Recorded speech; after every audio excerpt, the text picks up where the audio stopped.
Hello Dale, thank you for the opportunity, and today I'm going to talk about my alternative activity.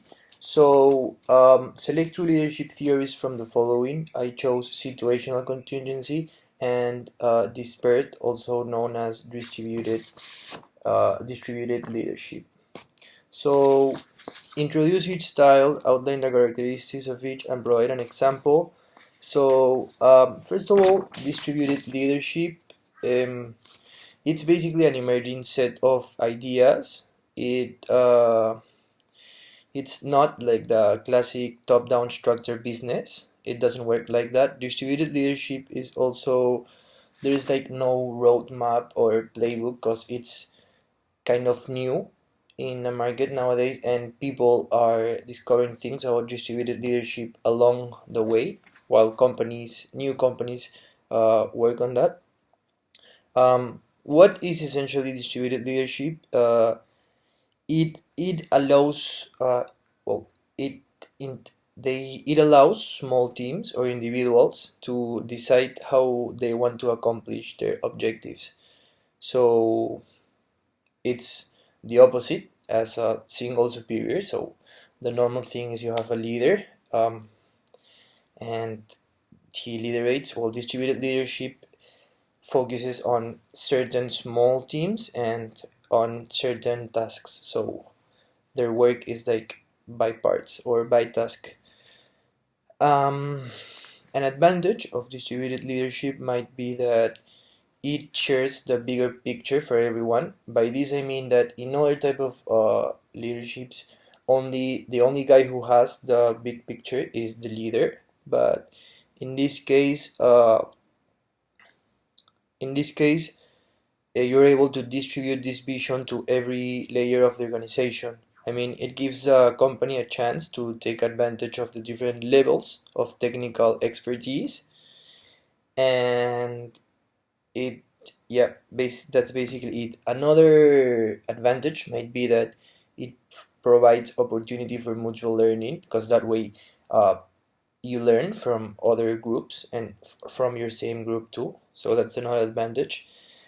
A disadvantage is that it slows down the decision making process, because if there is only one person in charge or one person responsible, it's quicker to make a decision. In this case, distributed leadership, uh, every opinion needs to be heard and every opinion needs to be respected. So the decision process, of course, is longer.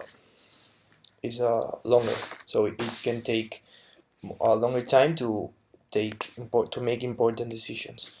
Uh, Another disadvantage is that it can foster arguments. So it can, for example, you have two different opinions in two different teams, or even in one team.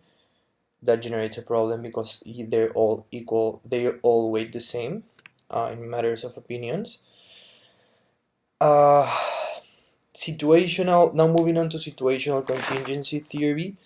Um, This theory emphasizes not on personal qualities of traits of a leader, but upon the situation that it's settled, in which the situation in which it's being operated.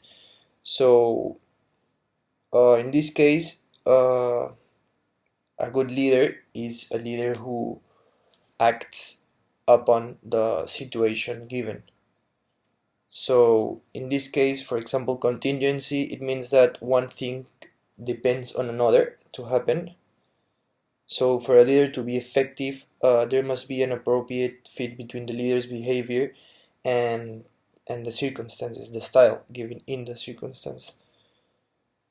Um, this theory basically says that effective leaders must change their behaviors according to the situation, as I just said. So an advantage of this type of theory is that it creates a comfortable environment for workers, because um because it creates a style that is based on the readiness level of their team, of their needs, and for most workers, this creates a situation which allows them to be like comfortable in their jobs and what they're doing.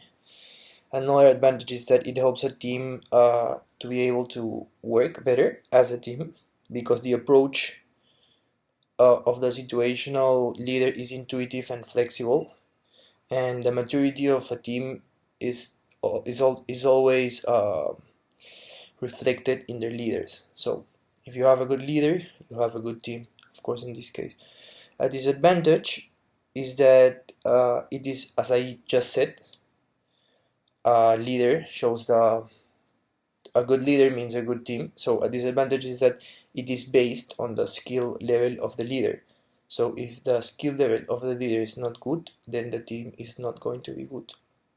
Another disadvantage is that it focuses more on immediate on fixing immediate situations, not on a long-term situation. So if you're looking to solve something in a long-term situation, the situational contingency theory is not a good option.